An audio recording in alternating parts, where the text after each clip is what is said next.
أعمالنا من يهده الله فلا مضل له ومن يضلله فلا هادي له ونشهد أن لا إله إلا الله وحده لا شريك له ونشهد أن سيدنا ومولانا محمد عبده ورسوله أرسله بالحق بشيرا ونذيرا وداعيا إلى الله بإذنه وسراجا منيرا أما بعد فأعوذ بالله من الشيطان الرجيم بسم الله الرحمن الرحيم ألا إن أولياء الله لا خوف عليهم ولا هم يحزنون الذين آمنوا وكانوا يتقون صدق الله مولانا العظيم وبلغنا رسوله النبي الكريم ونحن على ذلك لمن الشاهدين والشاكرين ببركة إن الله وملائكته يصلون على النبي يا أيها الذين آمنوا صلوا عليه وسلموا تسليما صلى الله على النبي الأمي وآله صلى الله عليه وسلم صلاة وسلاما عليك يا رسول الله اللہ کی سرتاب قدم شان ہے یہ انسان ہی انسان وہ انسان ہے یہ قرآن تو ایمان بتاتا ہے انہیں ایمان یہ کہتا ہے میری جان ہے یہ غوث اعظم بمن بے سر و ساما مدد قبلہ دی مدد کعبہ ایمان مدد انتظار کرم تست من عینی را اے خدا جویو خدا بینو خدا دا مدد مختصر حمد و صلات کے بعد واجب الاحترام بزرگوں، نوجوان ساتھیوں اور پیارے بچوں، اس سے قبل کہ تلاوت کردہ آیت کریمہ کی روشنی میں کچھ عرض کیا جائے ہوا فرمائیے مولا کریم اس ناچیز کو حق اور سچ بیان کرنے کی توفیق عطا فرمائے اور ہم تمام مسلمانوں کو حق سن کر اس کو قبول کرنے، اس پہ عمل کرنے کی سعادت عطا فرمائے۔ آج کی یہ مبارک تاریخ پوری دنیا میں اہل سنت و جماعت 11ویں شریف کے عنوان سے سرکار غوث اعظم میرا محی الدین قطب الاقطاب غوث الاغواث شاہ یزدہ کے نور نظر حضور سیدنا غوث اعظم شیخ عبد القادر جیلانی رضی اللہ تعالی عنہ کے عرس مبارک کی مناسبت سے منعقد کرتے ہیں، اور آج یہاں بھی اس مسجد میں یہ محفل سرکار غوث اعظم رضی اللہ تعالی عنہ کے عرس مبارک کی نسبت سے منعقد کی گئی۔ حضرات گرامی، سرکار غوث اعظم رضی اللہ تعالی عنہ کی شخصیت کے بارے میں جاننے سے پہلے قرآن مجید فرقان حمید سے جو آیت کریمہ میں نے تلاوت کی ہے، اس کی روشنی میں ہم کچھ عرض کرنا چاہیں گے۔ اللہ تبارک و تعالی نے سورہ یونس جو کہ 11ویں پارے میں ہے، اب سورہ یونس کی یہ آیت کریمہ جو ابھی آپ نے سماعت فرمائی، الا ان اولیاء اللہ لا خوف علیہم ولا هم یحزنون، یہ آیت کریمہ جو سورہ یونس میں اللہ رب العزت نے نازل فرمائی،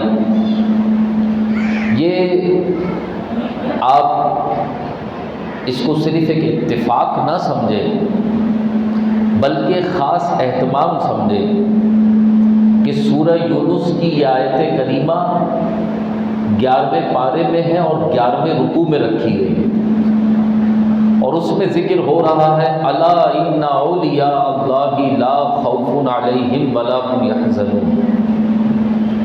الا کا جو کلمہ ہے یہ جیسے کوئی ایسی خاص بات جس پر توجہ ضروری درکار ہو، یوں تو پورا قرآن ہی اس کا ایک ایک کلمہ ہماری خاص توجہ طلب کرتا ہے، لیکن عربی قاعدے کے مطابق جہاں الا کا کلمہ لگا دیا جائے وہاں خبردار، ہوشیار، توجہ کرو، اگلی بات کو بیان کرنے سے پہلے الا بولا جاتا ہے۔ الا، توجہ کرو، غور سے اس کو سنو، ان اولیاء اللہ، بے شک جو اللہ کے دوست ہیں، جو اللہ کے ولی ہیں، لا خوف علیہم، ان پہ کوئی خوف نہیں۔ خوف کس چیز کا ہوتا ہے انسان کا؟ دیکھیے، خوف جو ہے وہ مختلف وجوہات کے سبب انسان کے پیش نظر ہوتا ہے۔ مثلا ایک تو طبعی خوف ہے کہ انسان کسی ڈراؤنی چیز کے بارے میں جاننے کی وجہ سے اس سے ڈرتا ہے۔ آپ سانپ کے بارے میں جانتے ہیں تو سانپ کا ایک خوف سانپ کا علم ہونے کی وجہ سے آپ کے اندر بیٹھا ہوا ہوتا ہے۔ آپ نے سانپ کو دیکھا ہی نہ ہو، نہ آپ نے سانپ کے بارے میں کچھ جانا ہو، تو سانپ کا خوف بھی آپ کے اندر نہیں ہوگا۔ خوف اس چیز کا ہوتا ہے جس کا آپ کو علم ہوتا ہے۔ آپ کوئی کاروبار شروع کر رہے ہیں، پیسہ لگا رہے ہیں، اب آپ کو پتہ ہے کہ کاروبار میں نقصان بھی ہو سکتا ہے۔ اگر آپ کو یہ پتہ ہو کہ نقصان کوئی چیز ہی نہیں ہے تو آپ کو نقصان کا خوف نہیں ہوگا۔ نقصان کا علم ہے جبھی آپ کو نقصان کا خوف بھی ہوتا ہے۔ آپ بیٹی والے ہیں اور اپنی بیٹی کی شادی کر رہے ہیں، رشتہ ٹوٹ جانے کا یا رشتہ سلامت نہ رہنے کا یا خوشی نہ ملنے کا آپ کو علم ہوتا ہے، جبھی آپ کو اس بات کا خوف ہوتا ہے کہ کہیں میری بیٹی کے رشتے میں کوئی ایسی چیز نہ آ جائے جس سے اس کی زندگی خوشیوں کے بجائے غم میں بدل جائے۔ آپ کسی ایسے راستے کے بارے میں کہ جس پہ چور اور ڈاکو موجود ہوتے ہیں وہاں جاتے ہوئے ڈرتے ہیں، خوف کرتے ہیں۔ اگر آپ کو پتہ ہے کہ نہ پتہ ہو کہ وہاں کچھ بھی نہیں ہے تو آپ بلا خوف چلے جاتے ہیں۔ ایک ایسا راستہ جس کے بارے میں کسی سے آپ نے کبھی کچھ بھی نہیں سنا تو کیا آپ پہلے سے ڈرنے لگیں گے؟ آپ اس راستے پہ چل پڑیں گے۔ لیکن علم ہوگا کہ اس راستے پر چور ہوتے ہیں، ڈاکو ہوتے ہیں، شیر نکل آتا ہے، تو آپ کو پہلے سے ہی اس کا کیا ہوگا؟ خوف ہوگا۔ تو خوف جو دامنگیر ہوتا ہے یہ انجانے میں نہیں ہوتا، یہ جان کر پیش نظر ہوتا ہے۔ خوف کے بارے میں یہ چیز اچھی طرح سمجھ لیں کہ خوف لا علمی میں نہیں ہوتا، جب علم ہوگا تو اسی چیز کا خوف ہوگا۔ اب ہم اور آپ جس طرح دنیا میں مختلف چیزوں کا علم ہونے کی وجہ سے اس کا خوف اپنے من میں رکھتے ہیں، اسی طرح ہمارے سامنے ایک بڑا علم آخرت کا ہے جس میں ہمارے سامنے قبر کی منزل بھی ہے، ہمارے پیش نظر قیامت کا سخت ترین دن بھی ہے، ہمارے پیش نظر اعمال کا تولا جانا بھی ہے، ہمارے پیش نظر قیامت کی سخت گرمی بھی ہے، اور ہمارے پیش نظر جہنم کا سخت عذاب بھی ہے، جس کا ابھی ہمیں علم ہے، علم الیقین ہے۔ بحیثیت مسلمان ہم اس پر علم کے اعتبار سے یقین رکھتے ہیں، تو ہمارے پیش نظر قبر کا خوف بھی ہے، پل صراط کا بھی ہے، جہنم کا بھی ہے، اعمال کے تولے جانے کا بھی ہے۔ ایک بچے سے پوچھے پل صراط سے ڈرتے ہو، اس کو پل صراط کا کچھ پتہ ہی نہیں ہوگا۔ ایک بچے سے بولیں کہ بھئی یہ بچوں کو آپ نے دیکھا ہے نا کہ کیڑے مکوڑے، حتیٰ کہ گاؤں دیہات جہاں پہ سانپ بچھو پائے جاتے ہیں، تو وہاں تو ایسے واقعات عام ہے کہ بچہ جو ہے نا وہ سانپ کو پکڑ لیتا۔ بچے کو نہیں پتا نا سانپ کیا چیز ہے۔ بڑا آدمی ہونے کے بعد چھپکلی سے یا تو گھن کھاتا ہے یا ڈرتا ہے، لیکن بچہ ہو تو اس کو بھی پکڑ لیتا ہے۔ بچے کو اس کا اندازہ نہیں ہوتا۔ بجلی کا بورڈ ہے، بجلی کے بورڈ میں ہاتھ ڈالنے سے کرنٹ لگ جائے گا، آپ کو پتہ ہے، اس لیے آپ خوف کرتے ہیں، آپ بجلی بند کرتے ہیں پھر اس کے قریب جاتے ہیں، لیکن بچے کو نہیں پتا، اس کے پاس ویسے ہی چلا جاتا ہے۔ تو خوف انسان کو ان چیزوں کا جس کا اسے علم ہوتا ہے اور ان میں خطرہ پایا جاتا ہے، اس کے سبب سے انسان پر کیا ہوتا ہے، اس کا خوف ہوتا ہے۔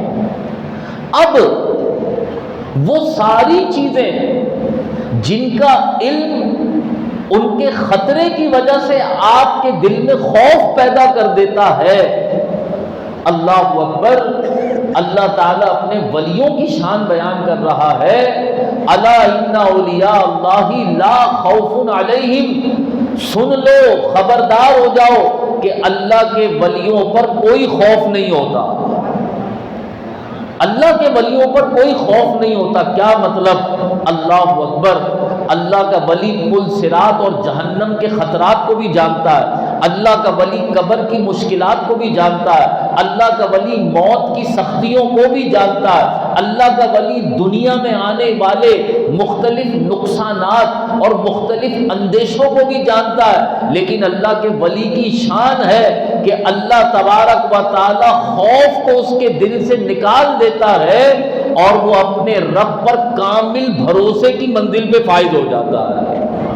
اب آپ ایسے راستوں پہ جاتے ہوئے ڈریں گے جن راستوں پر کوئی خوف ہو، جن راستوں پر آپ کو کوئی اندیشہ ہو، لیکن اللہ کے ولی کی آپ یہ شان دیکھیں گے کہ جہاں باقی ڈر رہے ہوں گے وہ وہاں پر سب سے آگے آگے اپنا قدم رکھ دے گا، وہاں پہ سب سے آگے آگے جائے گا۔ اس کی چند مثالیں میں آپ کی خدمت میں عرض کرتا ہوں، اور سرکار غوث اعظم رضی اللہ تعالیٰ عنہ کی زندگی سے ہی عرض کر دیتا ہوں۔ سرکار غوث اعظم سیدنا شیخ عبد القادر جیلانی رحمت اللہ تعالی علیہ، آپ جب کہ ابھی آپ کا بچپن ہے، آپ ابھی چھوٹے ہیں، اور چھٹپن میں سرکار غوث اعظم رضی اللہ تعالیٰ عنہ کے ساتھ جو باقی بچے ہیں ان کی کیفیت یہ ہوا کرتی تھی کہ وہ کسی ایسے مقام پر کہ جہاں پر گھپ اندھیرا ہو، بچوں میں آپ دیکھیں نا، بچے جن چیزوں سے ڈرتے وہ گھپ اندھیرے سے ڈرتے، بچے جو ہے وہ کسی ایسی جگہ جانے سے خوف کھاتے۔ سرکار غوث اعظم رضی اللہ تعالیٰ عنہ کو اللہ تبارک و تعالیٰ نے بچپن ہی سے اپنی ولایت اور اپنی خاص قرب کی ایسی دولت عطا فرمائی تھی کہ جن چیزوں سے عام بچے ڈرا کرتے تھے، غوث اعظم رضی اللہ تعالیٰ عنہ وہاں بلا خوف و خطر تشریف لے جایا کرتے تھے، بلا خوف و خطر جاتے تھے۔ یہ اللہ کے ولی کی شان بیان ہو رہی ہے، یعنی جو بندہ اللہ کے ولی کی ولایت کی منزلوں پر فائز ہوتا ہے اس کے دل سے خوف خود ہی نکل جاتا ہے۔ ابھی رات کے اس وقت میں عام انسانوں سے پوچھیں کہ کیا تم رات کے اس پہر میں قبرستان جا سکتے ہو؟ قبرستان کے دروازے سے اتنا گھپ اندھیرا نظر آتا ہے نا، اتنا گھپ اندھیرا کہ آدمی، بہت سے لوگ تو وہاں دیکھتے بھی نہیں۔ قبرستان کے قریب سے گزرنا بھی رات کے اوقات میں ہماری ماؤں بہنوں نے تو مشہور کر دیا، بھائی کوئی بھوت پریت، کوئی سایہ آ جائے گا تمہارے اوپر، سائے ہوتے ہیں، تو تو تمہارے اوپر کوئی سایہ چڑھ جائے گا۔ لہذا کیا مجھے بتائیے عام آدمی یہ ہمت پاتا ہے کہ وہ رات کے اوقات میں، ابھی عشاء کے بعد کا ٹائم ہے، آپ کسی بھی قبرستان میں چلے جائیں، گیٹ سے ہی آپ کو خوف آ جائے گا، دروازے سے ہی خوف آ جائے گا، ایک عجیب سی ہیبت آئے گی آپ کے دل پر کہ آگے قبریں ہیں اور اتنا گھپ اندھیرا۔ واقعی اتنے روشنیوں والے شہر میں بھی قبرستان میں گھپ اندھیرا ہو رہا ہوتا ہے، کیا آپ اندر داخل ہو جائیں گے؟ اللہ اکبر۔ اور اللہ کے ولیوں کی تو یہ شان ہے کہ اللہ کے کئی ایسے ولی گزرے جنہوں نے اپنی زندگی میں ہی اپنی قبریں تیار کر کے رکھیں اور وہ رات کے اوقات اپنی قبر میں عبادت کر کے گزارا کرتے تھے، رات کے اوقات۔ اب ہم اور آپ تو عام حالت میں بھی ابھی قبرستان میں جاتے ہوئے ڈریں گے اکیلے، اللہ کے ولیوں پہ کوئی خوف نہیں ہوتا۔ کہ میں نے ایک زندہ مثال دی جس کی آپ پریکٹس کر سکتے ہیں، جس کو آپ آزما سکتے ہیں۔ ایک مثال اور لے لیں، امام اعظم ابو حنیفہ رحمۃ اللہ تعالی علیہ نماز پڑھا رہے ہیں۔ امام اعظم ابو حنیفہ نماز کے بعد یا غالباً نماز سے پہلے کا واقعہ، مصلی پہ بیٹھے تھے، ایک سانپ گرا اور بالکل اس جگہ گرا جہاں امام بیٹھتا ہے۔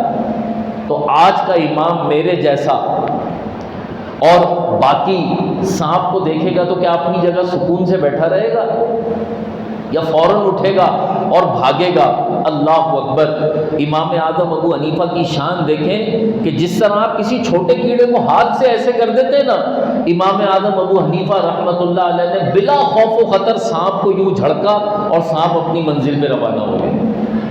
لا خوف علیہم، اللہ کے ولیوں پہ کوئی خوف نہیں ہوتا، ان کو مال کی تو کوئی، آج کل تو زیادہ تر جو خوف ہوتا ہے لوگوں میں وہ مال کے تلف ہو جانے کا خوف ہوتا ہے، ہمارا مال نہ چلا جائے۔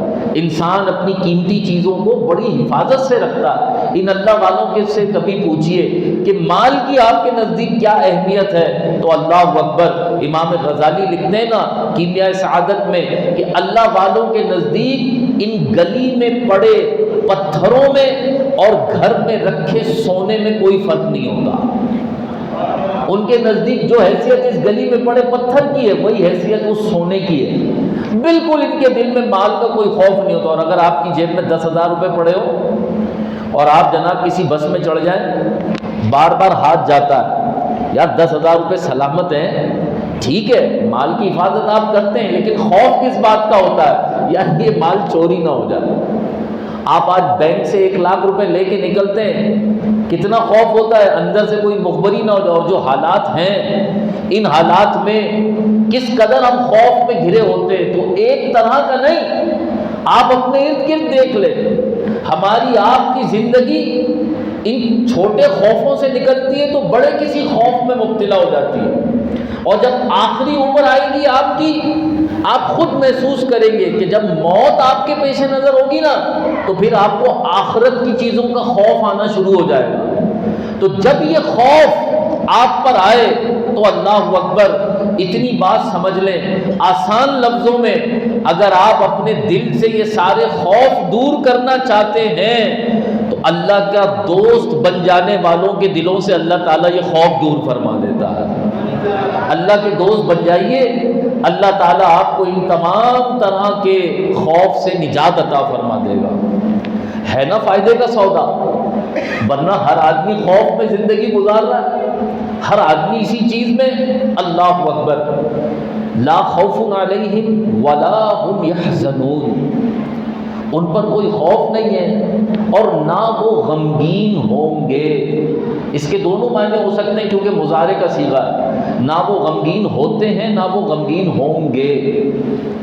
غم کس پہ ہوتا ہے؟ کوئی بھائی بتائے؟ خوف تو آپ نے سمجھ لیا، غم کس پہ ہوتا ہے؟ جی غم ماضی پہ ہوتا ہے۔ غم کس پہ ہوتا ہے؟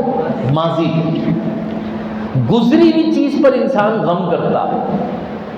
مثال کے طور پر اللہ نے آپ کو کوئی اولاد دی تھی اور اس اولاد کا انتقال ہو گیا، وہ اولاد کا بندہ کیا کہتا ہے، یار اولاد کا غم آج تک دل میں نہیں، اللہ تعالیٰ نے مجھے بیٹا دیا تھا، بڑا پیارا بیٹا تھا، وہ چلا گیا، بڑی پیاری بیٹی تھی، وہ چلی گئی، تو غم گزری ہوئی چیز پر ہوگا۔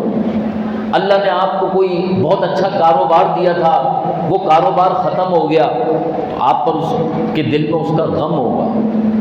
تو یاد رکھیے، آج یہ جو دنیا ہے، دنیا، اس دنیا میں یہ قانون ہے کہ کسی بھی چیز نے ہمیشہ نہیں رہنا۔ آپ کی جوانی بھی چلی جائے گی، آپ کی دولت بھی چھن جائے گی، آپ کی صحت بھی چھن جائے گی، آپ کی آل اولاد بھی، یا تو آپ آل اولاد سے پہلے چلے جائیں گے یا آپ کی زندگی میں آپ کی اولاد میں سے کوئی چلا جائے گا۔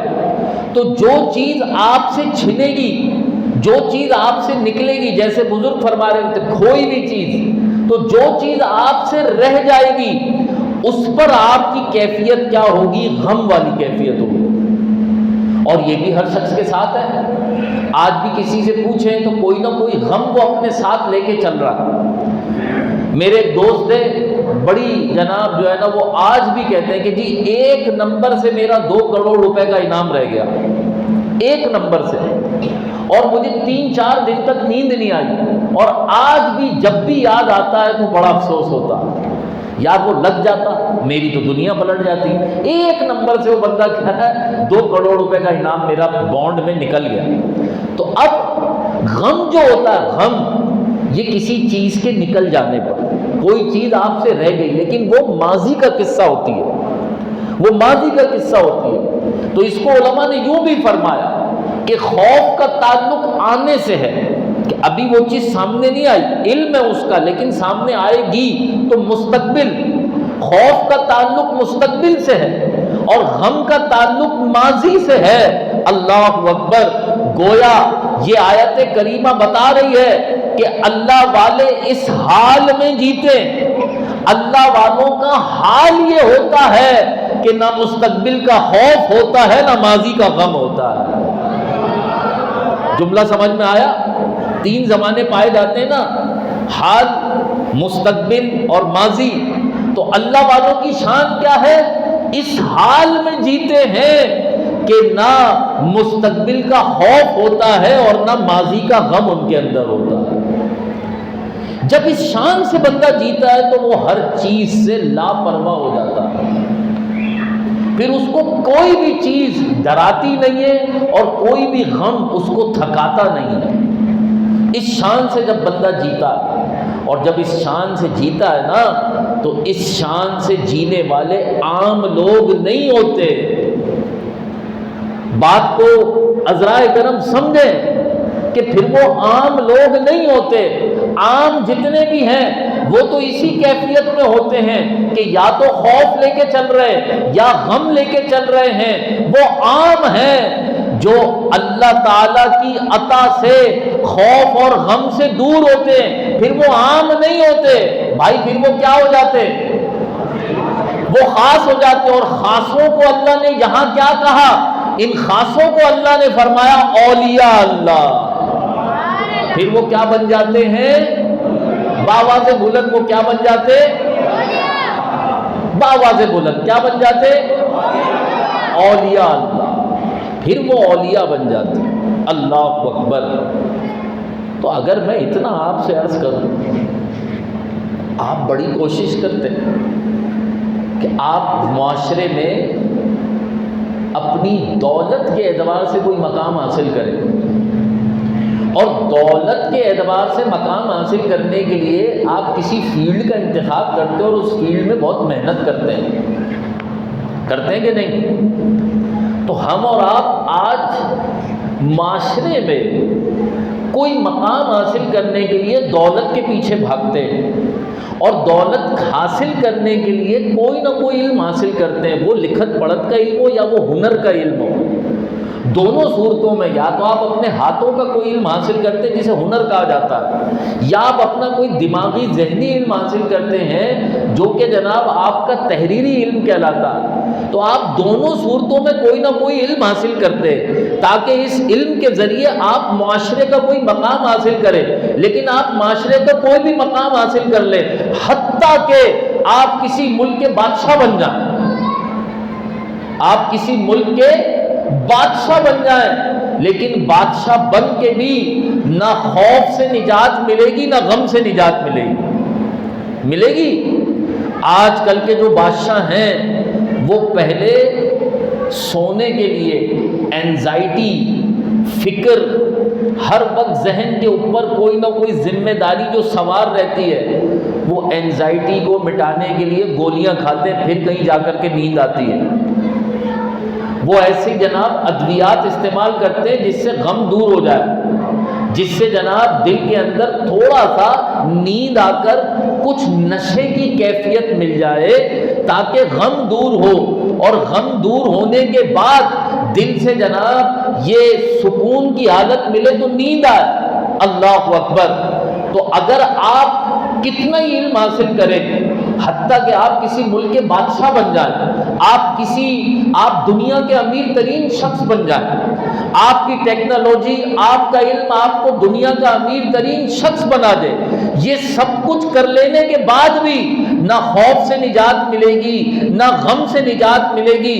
لیکن اگر خوف اور غم سے نجات چاہیے تو بھائی پھر اللہ تعالیٰ کا ولی بننا پڑے گا، اور پھر وہ علم حاصل کرنا پڑے گا جس سے انسان اللہ کی ولایت کی منزل کو پہنچ جاتا ہے۔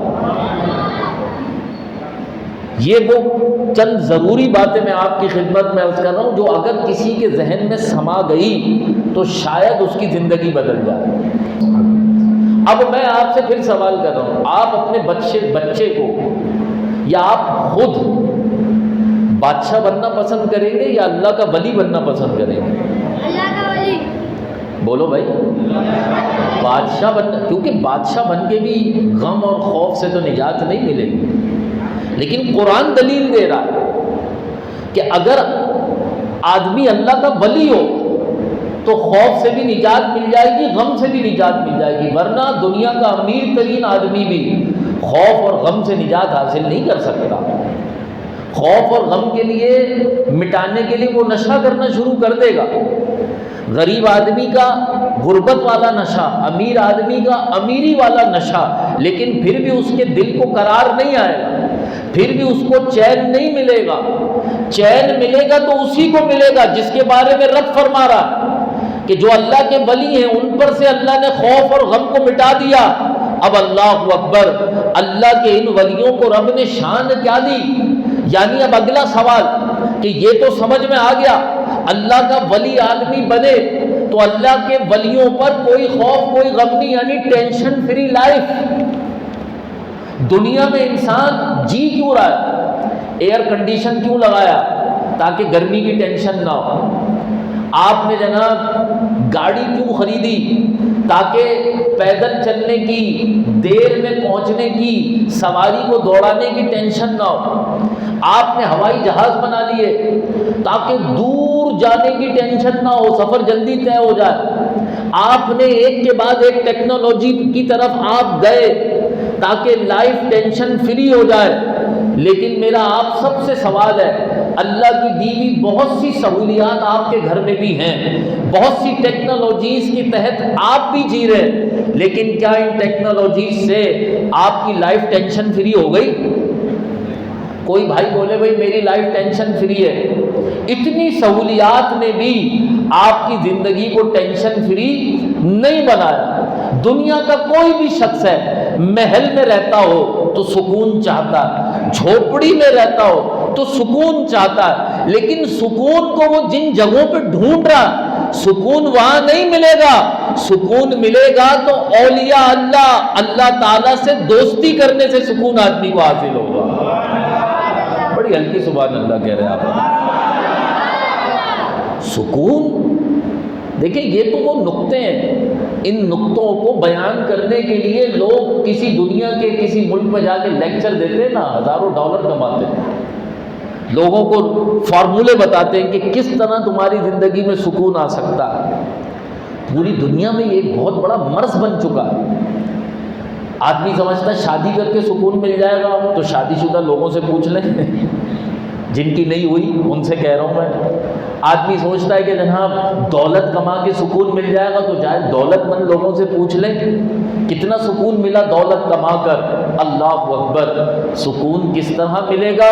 میرا رب ارشاد فرماتا الا بذکر اللہ تطمئن القلوب، اللہ کو یاد کرو تمہارے دلوں کو سکون مل جائے گا۔ اللہ کو یاد کرو تمہارے دلوں کو سکون ملے گا۔ اللہ اکبر! تو بات کیا پتہ چلی؟ بات اور نتیجہ یہ سامنے آ گیا، اللہ والوں نے اللہ کو یاد کیا، اللہ تعالیٰ نے انہیں اپنا دوست بنایا، اور جب وہ اللہ کے دوست بن گئے، اللہ تعالیٰ نے دنیا اور آخرت کی ہر ٹینشن سے انہیں فری زندگی عطا فرما دی۔ ٹینشن فری زندگی، یہ اولیاء اللہ کے پاس ہے۔ اب آپ نے ابھی میرے سے اتفاق کیا، آپ سب نے، یہ زبانی اتفاق نہیں کرے، اگر واقعی یہ اتفاق بنتا ہے تو میرے ساتھ کریں، ورنہ نہ کریں، کہ آپ بادشاہ بننا چاہتے ہیں یا اللہ کا ولی بننا چاہتے ہیں؟ بادشاہ بن کے بھی نہ خوف سے نجات ملے گی نہ غم سے نجات ملے گی۔ ہمارے ملک کے بادشاہ سلامت شہباز شریف صاحب سے پوچھ لیں کہ کیا آپ پہ خوف نہیں ہے؟ ہر وقت خوف رہتا ہے کہ ابھی جناب ڈنڈا آیا، یہ تخت گیا، قوم کا خوف، اپوزیشن پارٹی کا خوف، اور کیا آپ کو غم نہیں ہے؟ تو غم تو ہے کہ یار یہ تخت نکل جائے گا ہاتھ سے۔ پھر جناب اس تخت کے بارے میں ابھی نواز شریف سے پوچھ لیں نا، غمگین ہے کہ نہیں ہے؟ کیونکہ آج اس کو اس بات کا غم ہے کہ 3 دفعہ وزیر اعظم رہ تو چکا ہوں، ہمیشہ ہی رہتا، آج تک وہ یہ سوال کرتا مجھے کیوں نکالا؟ غم ہے نا۔ تو یہ بادشاہ بن کے بھی یہ غم جائے گا نہیں۔ غم اور خوف کو دور کرے گا تو صرف اللہ تبارک و تعالیٰ سے سچی لو لگانا دور کرے گا۔ اب یہ جو ولی ہوتے ہیں، ولی بننا ہے نا، ولی بننے کے لیے کرنا کیا ہے؟ اگلی بات، الذین آمنوا، ایک چیز ہے آپ کے پاس، دوسری چیز آپ کو چاہیے۔ ایک چیز ہے، اللہ تعالیٰ ارشاد فرما رہا ہے الذین آمنوا وکانوا یتقون۔ اب ولیوں کی تعریف بیان کی کہ یہ ولی کیا ہوتے ہیں۔ اللہ فرما رہا ہے ولی کون ہے؟ الذین آمنوا، وہ لوگ جو ایمان لائے، وکانوا یتقون، اور وہ تقوی اور پرہیزگاری اختیار کرتے ہیں۔ ایک چیز ہے آپ کے پاس، ایمان ہے نا، ایمان ہے نا، الحمدللہ، باواز بلند گئے الحمدللہ، ایمان ہے نا، الحمدللہ۔ تو یار ایک شرط تو پوری ہو رہی ہے، ایک شرط اور پوری کرنی ہے۔ اگر ایک شرط ہم اور پوری کر لیں، یعنی ایمان کے ساتھ تقوی بھی اختیار کر لیں، تو قرآن بتا رہا ہے کہ آپ اللہ کے کرم سے اللہ کے ولی بن جائیں گے انشاءاللہ۔ ایمان درست ہو اور تقوی اختیار کر لے آدمی تو اللہ کا ولی بن جائے گا۔ تو ولی بننے کے بعد زندگی پرسکون ہوگی یا بادشاہ بن کر زندگی پرسکون ہوگی؟ ولی بننے کے بعد۔ مشہور واقعہ ہے، سیدنا ابراہیم بن ادھم رحمت اللہ تعالی علیہ سلطنت کے مالک تھے۔ جب ولایت کی یہ چاشنی سمجھ میں آئی، حکومت چھوڑ دی، ولایت کے راستے پہ چل پڑے کہ اللہ کا ولی بننا۔ اللہ کا ولی بننے کے لیے دنیا سے قطع تعلق ہو گئے۔ پیچھے جو ریاست تھی نا، اس کا نظام بگڑنے لگا۔ وزیر وزراء ایک دن جمع ہوئے، کہا اپنے بادشاہ کو ڈھونڈتے ہیں۔ آخر کار ایک دریا کے کنارے ان سے ملاقات ہو گئی، کہا حضور سلطنت آپ کا انتظار کر رہی ہے، سلطنت آپ کی منتظر ہے۔ ایک سوئی سے اپنی گدڑی کو جوڑ رہے تھے، اس گدڑی کو جوڑتے ہوئے ارشاد فرمایا، سوئی کو دریا میں پھینکا، اور دریا میں پھینکنے کے بعد حکم دیا کہ مجھے میری سوئی لا دو۔ گو کہ ایک حکایت ہے، گو کہ ایک حکایت ہے، لیکن صرف یہ سمجھانے کے لیے کہ سکون اللہ نے کہاں رکھا۔ حکایت یہی کہتی ہے کہ جی تھوڑی دیر کے بعد مختلف مچھلیاں مختلف سوئیاں لے کے ساحل سمندر پر موجود تھیں، ساحل دریا پر۔ فرمایا نہیں مجھے میری والی چاہیے۔ پھر ایک مچھلی آگے بڑھی، اس کے منہ میں وہی سوئی تھی جو آپ جس سے اپنی گدڑی کو سل رہے تھے۔ اب اپنے وزیروں کو یہ منظر دکھا کر کے کہا بتاؤ تو صحیح حکومت وہ تھی یا حکومت یہ ہے؟ حکومت کون سی ہے؟ سارے وزیر کہنے لگے حضور حقیقت میں تو اب اللہ تعالیٰ نے آپ کو حکومت عطا فرمائی کہ آپ کا حکم سمندروں پر بھی چل رہا ہے۔ چلو یہ بات اگر کسی کو ہضم نہیں ہو اور وہ پھر یہی کہے کہ یار یہ بریلوی مولوی حکایتوں سے کام لیتے ہیں، یہ حکایتیں سناتے ہیں، تو ہم قرآن کی آیت سنا دیتے ہیں آپ کو۔ قرآن کی آیت کی روشنی میں آپ اس بات کو سمجھ لیں کہ جب اللہ والے حکومت کرتے ہیں نا تو پھر اللہ تعالیٰ انہیں کیسی حکومت عطا فرماتا ہے۔ اپنے نبی حضرت سلیمان علیہ السلام کے لیے اللہ نے فرمایا وَالرِّيحُ تَجْرِي بِأَمْرِهِ، ہوا بھی چلتی تھی نا تو عثمان کے حکم کے مطابق چلا کرتی تھی۔ پتہ چل رہا ہے کہ اللہ والے سمندر کے کنارے بیٹھے تو سمندر ان کا تابع ہو جاتا ہے، اللہ والے ہواؤں کو حکم دے تو ہوائیں ان کے تابع ہو جاتی ہے۔ حضرت عمر نے زمین کو قدم مار کے فرمایا تھا نا، یہ تو صحیح روایت ہے نا، یہ تو حکایت نہیں ہے نا۔ اگر کوئی کہے بھئی حکایتیں سنانے لگ جاتے ہیں تو ہم صحیح روایت سنا دیتے ہیں آپ کو۔ حضرت عمر نے زمین کو مار کے فرمایا تھا نا اے زمین کیوں ہلتی ہے؟ عمر نے تیرے اوپر انصاف نہیں کیا، جو زمین زلزلے سے ہل رہی تھی عمر کا حکم پا کر وہیں پہ ساکن ہو جاتی ہے، وہیں ٹھہر جاتی ہے۔ اللہ اکبر۔ تو اللہ والے یہ جو ہیں اولیاء اللہ، یہ جب اللہ تبارک و تعالیٰ کے دوست بن جاتے ہیں تو پھر چیزیں ان کے تابع فرمان ہو جاتی ہیں۔ ابھی آگے بخاری کی حدیث بھی آ رہی ہے، یہ آیت کریمہ تو ابھی اس پہ گفتگو اگلے حصے پہ پہنچ گئی ہے۔ الذین آمنوا وکانوا یتقون، یہ وہ لوگ ہوتے ہیں جو ایمان لائے اور جنہوں نے تقوی اختیار کی۔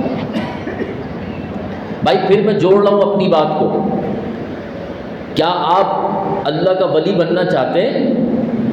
بولیں، بننا چاہتے ہیں یا بادشاہ بننا چاہتے ہیں؟ اللہ کا ولی۔ اگر آپ اللہ کا ولی بننا چاہتے ہیں تو اس کے لیے دو چیزیں بیان کی قرآن نے، الذین آمنوا وکانوا یتقون، یہ وہ لوگ ہوتے ہیں جو ایمان لائے اور جنہوں نے تقوی اختیار کیا۔ تو ایمان ہے الحمدللہ، ایمان کے معاملے میں شک بھی نہیں ہونا چاہیے بندے کے اندر۔ ایمان اس چیز کا نام ہے، ایمان اس چیز کا نام ہے کہ اب آدمی کفر میں پلٹ جانے کو، اپنا جسم کٹ جانے کو تو آسان سمجھے، کفر میں پلٹ جانے کو ہرگز گوارا نہ کرے۔ ایمان اس چیز کا نام ہے، ایمان ہے نا۔ اگلی بات یتقون، اگر آپ کے اندر تقوی پیدا ہو گیا اور اگر آپ متقی بن گئے تو تقوی آپ کو اللہ تعالیٰ کی ولایت کے قریب لے جائے گا انشاءاللہ۔ تقوی آپ میں پیدا ہو گیا، یہ لفظ مشکل تو نہیں ہے نا تقوی، کئی دفعہ سنا ہے نا آپ نے۔ تقوی کیسے پیدا ہو؟ تقوی کس چیز کا نام ہے؟ تقوی کیسے پیدا ہوگا؟ دیکھیں دو دشمن ہیں جو آپ کے ساتھ ہر وقت جڑے ہوئے، کہیں نہیں چھوڑتے ہی آپ کو۔ ایک تو ایسا ہے قبر تک ساتھ جائے گا، ایک ایسا ہے جو قبر کے ساتھ باہر رہ جائے گا، لیکن ایک قبر تک ساتھ جائے گا۔ یہ دو ایسے ہیں کہ ہر وقت آپ کے ساتھ ہیں۔ کسی کو پتہ ہے کون ہے؟ جی بولیں۔ نفس اور شیطان۔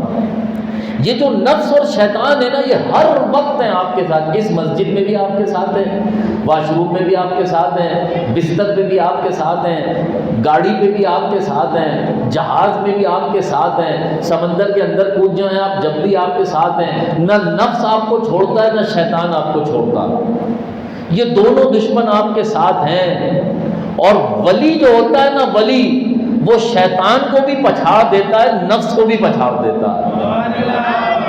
جس نے اپنے نفس کو اور اپنے ساتھ جڑے ہوئے شیطان کو پچھاڑ دیا وہ تقوی کی منزل پہ فائز ہو جاتا ہے۔ وہ متقی بن جاتا ہے۔ پھر میں دہرا رہا ہوں، ایمان ہے نا آپ کے پاس؟ ہے نا؟ الحمدللہ۔ اب اپنے اندر کیا پیدا کرنا ہے؟ تقوی۔ الذین آمنوا وکانوا یتقون، وہ لوگ جو ایمان لائے اور انہوں نے تقوی اختیار کیا۔ تقوی اگر آپ کے اندر آ گیا، کیونکہ الحمدللہ ایمان ہے، تقوی اگر آپ کے اندر آ گیا تو انشاءاللہ اللہ تعالیٰ کا ولی بننے کے لیے آپ کے امکانات روشن ہو جائیں گے انشاءاللہ۔ اللہ آپ کو اپنا ولی بنائے گا انشاءاللہ، اگر آپ کے اندر تقوی آ جائے۔ تقوی کس چیز کا نام ہے؟ نفس کو اور شیطان کو پچھاڑنے کا۔ یہاں تک تو بات آسان ہے، لیکن نفس اور شیطان کو پچھاڑنا آسان نہیں ہے۔ نفس اور شیطان کو پچھاڑنا بڑے ہی ظالم دشمن ہیں، دو بڑے ہی ظالم دشمن۔ آج ہم دنیا میں دیکھتے ہیں کہ اپنے دشمنوں کے مقابلے میں انسان دشمن کی پوری خبر رکھتا ہے اور دشمن کی تمام چالوں سے باخبر رہ کر دشمن سے اپنے دفاع کا پورا بندوبست کر کے رکھتا ہے۔ پاکستان ہمارا ملک ہے، ہمارے ملک کی جو ایک دشمنی ہے، پیدائشی دشمنی، وہ کس کے ساتھ ہے؟ انڈیا کے ساتھ ہے۔ اب ہم اپنے دشمن سے اپنے آپ کو بچانے کے لیے دشمن کی خبر رکھتے ہیں، ہماری پوری نگاہ دشمن پر رہتی ہے، اور اسی طرح جو ہمارا دشمن ہے ہم دشمن کے مقابلے پر اپنی تیاری بھی کرتے ہیں یا نہیں کرتے؟ بھائی نہیں کرتے نا۔ اگر ہم ایٹم بم نہیں پھاڑتے نا، انڈیا نے اب تک ہمارے اوپر قبضہ کر لیا ہوتا۔ ہم نے بھی ایٹم بم بنایا تاکہ انڈیا والوں کو پتہ چلے کہ ہم پاکستانیوں کو تم کمزور نہ سمجھو۔ اب آپ کے دشمن ہے آپ کا نفس اور ساتھ جڑا ہوا شیطان، لیکن آپ کتنے کمزور ہیں؟ ہاتھ کھڑا نہیں کیجیے گا، لیکن اندر ہی اندر جواب دے دیجیے گا کہ آج فجر کی نماز کتنے لوگوں نے مسجد میں آ کے پڑھی تھی؟ دیکھیں، آج ہی آپ کو شکست دی۔ اب تقوی اختیار کرنا ہے نا، تاکہ اللہ کے ولی بن جائیں۔ تو تقوی کی منزلیں کیا ہیں؟ اللہ تعالیٰ نے جو چیزیں تم پر فرض کی ہیں ان کو پورا کرو، اور جن چیزوں سے اللہ تبارک و تعالیٰ نے تمہیں منع کر دیا ان کو چھوڑ دو۔ اگر تم نے یہ دونوں کام کیے، اب نفس کیا کہے گا اور ساتھ میں جڑا ہوا شیطان کیا کہے گا؟ وہ کرو جس سے اللہ نے منع کیا، اور وہ چھوڑ دو جو اللہ کرنے کو حکم دیتا ہے۔ یہ دشمنی چل رہی ہے آپ کی، آپ کے نفس کے ساتھ اور شیطان کے ساتھ۔ نفس ان چیزوں پہ ابھارے گا جن سے اللہ نے منع کیا ہوا، اور شیطان اس کا ساتھ دے گا، کیونکہ نفس کو ان چیزوں میں لذت نظر آتی ہے، اور شیطان پورا ساتھ دیتا ہے نفس کا کہ ہاں یہ چیز بہت لذیذ ہے، بڑا تجھے اس میں مزہ آئے گا، تیرے لیے بڑی فائدہ مند ہے۔ تو انسان، پھر میں دہرا رہا ہوں بھائی، اسی لیے بار بار ریپیٹ کر رہا ہوں، روایتی تقریر نہیں کر رہا کہ بس آپ سے نعرے لگواؤں اور چلا جاؤں، نہیں، سمجھانے کی کوشش کر رہا ہوں کہ اس کو سمجھو۔ اگر اللہ کا ولی بننا ہے تو ایمان اور تقوی، ایمان آپ کے پاس ہے الحمدللہ، تقوی اپنے ساتھ جڑے ہوئے شیطان اور نفس کو پچھاڑنے کا نام ہے۔ اب شیطان اور نفس کیا چاہتے ہیں کہ تم وہ کام کرو جس سے اللہ نے منع کیا، لہذا اپنا پورا دن دیکھ لیں آپ، آج پورے دن میں جن جن کاموں سے اللہ نے منع کیا ان میں سے آپ نے کتنے کام کیے ہیں؟ یہ میں آپ کو ان لوگوں کی بات بتا رہا ہوں جو ولی تھے، جو اولیاء اللہ ہیں۔ اولیاء اللہ نے اپنا رجسٹر بنایا ہوا ہوتا تھا۔ بعض ایسے اولیاء اللہ تھے جنہوں نے لکھت کے ساتھ لکھتے تھے، صرف یہ نہیں زبانی۔ بعض اولیاء اللہ ایسے تھے جنہوں نے رجسٹر بنایا ہوا تھا، اور دن کی نیکیاں اور دن کے گناہ لکھتے تھے اپنے، اور پھر اپنے آپ سے کہتے تھے کہ کیا یہ سارے گناہ لے کر تو قیامت کے دن تپتی ہوئی زمین پر کھڑا ہو سکتا ہے؟ اب ان گناہوں کے بدلے جو تجھے سزا دی جائے گی، کیا تو وہ سزا جھیل سکتا ہے؟ اب اپنے اسی نفس کو مخاطب کر کے کہتے تھے کہ قیامت کی جو سزا ہوگی وہ تو بہت سخت ہوگی، میں تجھے خود سزا دے رہا ہوں، آج میں تجھے سزا دے رہا ہوں، آج تو نے یہ گناہ کیے، آج تیری سزا یہ ہے۔ اور پھر کیا کرتے تھے؟ اپنے نفس کو کہتے تھے آج میں تجھے سلاؤں گا نہیں، آج میں تجھے سونے نہیں دوں گا، تو نے اتنے گناہ کیے پورے دن میں، چل اب کھڑا ہو جا، اپنے رب کی بارگاہ میں عبادت کر، تیرے ان گناہوں کے سبب جو گناہوں کا میل مجھ پہ چڑھ گیا ہے، اگر عبادت کروں گا تو رب سے امید ہے وہ میرے گناہوں کو معاف فرما دے گا۔ کریں گے ایسا؟ کریں گے؟ ولی بننے کے لیے ولیوں کے نقش قدم پہ چلنا پڑے گا۔ ابھی عشاء کی نماز پڑھی ہے نا ماشاءاللہ، جس نے نہیں پڑھی وہ پڑھے گا نا انشاءاللہ۔ لیٹ بھی ہو گئے ہوں گے بہت سے لوگ، لیکن جنہوں نے پڑھی ہے میں ان سے پوچھ رہا ہوں، اگر انہوں نے سیدھی مطلب بالکل 4 فرض 2 سنت اور 3 وتر بھی پڑھے ہیں، تو انہوں نے 4 2 6 اور 3 9 رکعتوں میں 9 دفعہ پڑھا ہے نا اہدنا الصراط المستقیم، 9 دفعہ پڑھا ہے نا آپ نے اہدنا الصراط المستقیم۔ تو یہ جو 9 دفعہ اہدنا الصراط المستقیم پڑھا ہے نا، میں ان کا طریقہ بتا رہا ہوں آپ کو۔ یہ صراط مستقیم والے ایسے بھی ہیں جو اپنے گناہوں کا اور اپنی نیکیوں کا رجسٹر بنا کے رکھتے تھے کہ سارے دن میں تم نے اتنی نیکیاں کی، اتنے گناہ اور اتنے گناہ، اوہو اب تو تمہیں بڑی سخت سزا آخرت میں ملے گی، پہلے میں تمہیں دنیا میں سزا دیتا ہوں۔ اور پھر سزا کیا تعین کرتے تھے؟ اچھا اتنے گناہ، 6 دن تجھے روزے رکھنے پڑیں گے، 6 دن تجھے روزہ رکھواؤں گا۔ بایزید بسطامی، اللہ اکبر، کتنا بڑا نام ہے۔ ایک دن کھانا زیادہ کھا لیا جس سے تہجد میں دیر سے اٹھے، تہجد میں دیر سے اٹھنے کی وجہ سے جتنی رکعتیں روز پڑھتے تھے اتنی نہیں پڑھ سکے، تو اپنے نفس کو مخاطب کر کے کہا کہ تو نے آج زیادہ کھا لیا، اب میں تجھے کامل 1 سال بھوکا رکھوں گا۔ اپنی نفس کے لیے سزا یوں تجویز کرتے تھے یہ اولیاء اللہ، کیونکہ بھائی دشمن یہ دونوں بڑے سخت ہیں، یہ نفس اور شیطان اتنے سخت دشمن ہیں کہ یہ اتنی آسانی سے آپ کے قابو نہیں آئیں گے۔ تو جب آپ تقوی اختیار کریں گے، یعنی زندگی ایمان کے ساتھ اور تقوی والی گزرے گی، الذین آمنوا وکانوا یتقون، جب آپ اس طرح کی زندگی گزاریں گے، لہم البشریٰ فی الحیات الدنیا وفی الآخرہ، اللہ فرماتا ہے ان کے لیے دنیا کی زندگی میں بھی خوشخبری ہے، آخرت میں بھی خوشخبری ہے۔ صرف آخرت میں نہیں کہ ڈیو ہے تمہارے لیے، ڈیو ہے، تم نمازیں پڑھ رہے ہو نا آخرت میں، تم روزے رکھ رہے ہو آخرت میں، تم نہیں، اللہ تعالیٰ دنیا میں بھی کسی کو غوث بنا دیا ہے، کسی کو خواجہ غریب نواز بنا دیا ہے، اور آخرت میں بھی اللہ تعالیٰ دکھائے گا کہ میرے ان پیاروں کی کیا شان ہے، کہ لوگ ان کی شفاعت سے جنت میں جا رہے ہوں گے انشاءاللہ۔ دوبارہ جوڑ لوں ساری چیزوں کو تاکہ بات سمجھ میں آ جائے۔ الا ان اولیاء اللہ لا خوف علیہم ولا هم یحزنون، بے شک اللہ کے ولیوں کو نہ کوئی خوف ہے اور نہ وہ غمگین ہوں گے۔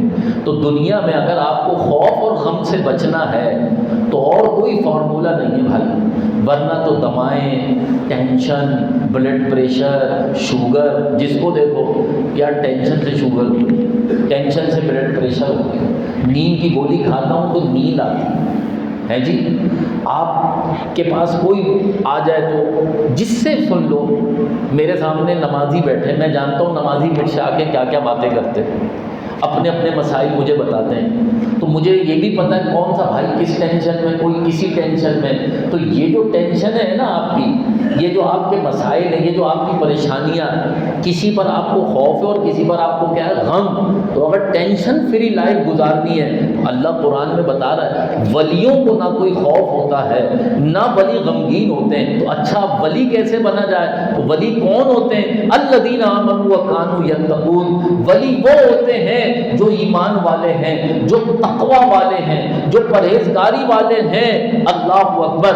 پھر کیا ہوتا ہے؟ لہم البشریٰ فی الحیات الدنیا، دنیا کی زندگی میں بھی خوش رہتے ہیں، وفی الآخرہ، اور آخرت میں بھی خوشیاں ہی خوشیاں ان کا مقدر ہوگی۔ اللہ تبارک و تعالیٰ کی شان ہے، لا تبدیل لکلمات اللہ۔ اللہ اکبر، مہر لگا دی، مہر لگا دی پروردگار نے کہ یہ جو اللہ کی باتیں ہیں نا یہ تبدیل نہیں ہوتی۔ اب تم کوئی بھی فارمولے لگاؤ، کوئی بھی اینگل ڈھونڈو، کہیں بھی جاؤ، اللہ نے تمہیں دو آسان سے جملوں میں سب کچھ بتا دیا، لا تبدیل لکلمات اللہ۔ اب تم کہیں بھی چلے جاؤ، جو رب نے بتایا ہے نا ہوگا وہی، جو رب نے فارمولہ دیا ہے ہوگا وہی، لا تبدیل لکلمات اللہ۔ اللہ کی باتیں نہیں بدلتی، ذالک هو الفوز العظیم۔ دنیا کا آدمی کیا چاہتا ہے؟ سکسیس، کامیابی۔ دعا کیجئے گا امام صاحب کاروبار کامیاب ہو جائے، دعا کیجئے گا بچی کی شادی کر رہے ہیں کامیاب ہو جائے، دعا کیجئے گا گھر بنا رہے کامیابی اللہ عطا کرے، دعا کیجئے گا سفر پہ جا رہے کامیاب ہو جائے۔ امام صاحب کرکٹ کا میچ ہے، اعلیٰ حضرت کے پاس لوگ کرکٹ کا میچ جیتنے کے لیے تعویذ لینے آ گئے تھے، اندازہ لگایا۔ اعلیٰ حضرت کی خدمت میں کچھ لوگ آ گئے اعلیٰ حضرت کے پاس کہ کرکٹ کا میچ ہے، حضور تعویذ عطا فرمائیں۔ اللہ اکبر۔ شمع شبستان رضا میں وہ اس کا ذکر ہے، غالباً اعلیٰ حضرت یا اعلیٰ حضرت کے شہزادے کے بعد، لیکن علماء کے پاس اس لیے بھی آ جاتے ہیں لوگ، کرکٹ کا میچ ہے، اللہ تعالیٰ جو ہے وہ کامیابی عطا فرمائے۔ بڑے بڑے لوگ، الیکشن ہے، کبھی ہزارے والے بابا کے پاس جا رہے ہیں، کبھی داتا صاحب کے مزار پہ جا رہے ہیں، الیکشن ہے، اللہ تعالیٰ کامیابی عطا فرمائے۔ ایوری ون نیڈ سکسیس، ہر آدمی کو کیا چاہیے؟ کامیابی۔ کامیابی سب کو چاہیے، آپ کو اپنی ہر قدم پہ کامیابی چاہیے، ناکامی تو نہیں چاہیے نا۔ سکسیس کامیابی، اس کی ضد کیا ہے؟ انسکسیس، ناکامی۔ ہر کسی کو کامیابی چاہیے، تو کامیابی وہ ہوگی جس کو میں اور آپ کامیابی کہیں گے، یا کامیابی وہ ہوگی جس کو پروردگار کامیابی ارشاد فرما رہا ہے؟ پروردگار ارشاد فرما رہا ہے ذالک هو الفوز العظیم۔ ذالک بھی آ گیا، ہوا بھی آ گیا۔ اللہ اکبر۔ ایک اسماء، دونوں اسماء اشارہ بعید ہے، ایک ذوی العقول کے لیے استعمال ہوتا ہے، ایک غیر ذوی العقول کے لیے استعمال ہوتا ہے، دونوں کے ساتھ یہ فرمایا جا رہا ہے ذالک هو الفوز العظیم، کہ جس طرح کی بھی کامیابیاں ہیں وہ کامیابیاں ذوی العقول سے تعلق رکھتی ہوں یا غیر ذوی العقول سے تعلق رکھتی ہوں، اللہ تعالیٰ فرما رہا ہے کہ سب سے بڑی کامیابی اسی میں اللہ تعالیٰ نے رکھ دی ہے۔ ذالک هو الفوز العظیم، اپنے ولیوں کے بارے میں فرما دیا کہ سب سے بڑی کامیابی پروردگار نے اس میں رکھ دی ہے۔ یہ لوگ ہیں جن کو اللہ تعالیٰ نے سب سے بڑی کامیابی عطا فرما دی ہے۔ یہ ساری باتیں اگر آپ نے سمجھی، تقریباً یہ ان 3 آیات کریمہ کی آپ کے سامنے جو میں نے کچھ تفسیر بیان کی، اس کے اندر کم از کم ہمارے جو ہے وہ 50 منٹ گزر گئے۔ اب جو آخری یہ دوہرایا ہے، یہ ساری باتیں آپ نے سمجھ لی نا، تو اب آپ کو حقیقی معنوں میں سمجھ میں آ جائے گا کہ پھر یہ جو ذالک الفوز العظیم والے لوگ ہیں، دنیا میں فوز عظیم پہ کون ہے؟ دنیا میں فوز عظیم پر کوئی بہت بڑا بادشاہ ہے؟ فوز عظیم پر کوئی بہت بڑا صدر ہے، نام تو میرے ذہن میں بہت آ رہے ہیں جن کو ماڈرن دنیا میں کامیاب شخص سمجھا جاتا ہے، نام میرے ذہن میں بہت آ رہے ہیں، لیکن نام اچھے نہیں، میں کیا کروں گا لے کے اپنی اس پاکیزہ محفل میں ان لوگوں کے نام جن کو دنیا کہتی کہ جی وہ فلاں سائنسدان تھا، وہ فلاں دولت مند شخص ہے، وہ سیٹلائٹس میں پہنچ گیا ہے، اس کی یہ فیکٹری چل رہی ہے، اس نے دنیا کو یوں کر دیا ہے تو وہ یوں کرنا چاہتا، ہمیں ان کے نام لینے کی کیا ضرورت ہے؟ فوز العظیم پر جب اللہ تبارک و تعالی نے فرما دیا کہ فوز عظیم یہ ہے، بڑی کامیابی یہ ہے، تو اس فوز عظیم پر اللہ نے جن ہستیوں کو فائز کیا، ساری امتوں میں افضل امت پیارے مصطفیٰ کریم علیہ السلام کی امت ہے، اور ساری امتوں میں اللہ تعالیٰ نے ولی رکھے، لیکن ساری امت کے ولیوں میں افضل اولیاء اس امت کے اولیاء کرام ہیں، اور یاد رکھنا ولیوں میں جو سب سے بڑا مقام ہے، جو سب سے اونچی شان ہے، وہ سیدنا ابو بکر صدیق رضی اللہ تعالیٰ عنہ کی ہے۔ سب اللہ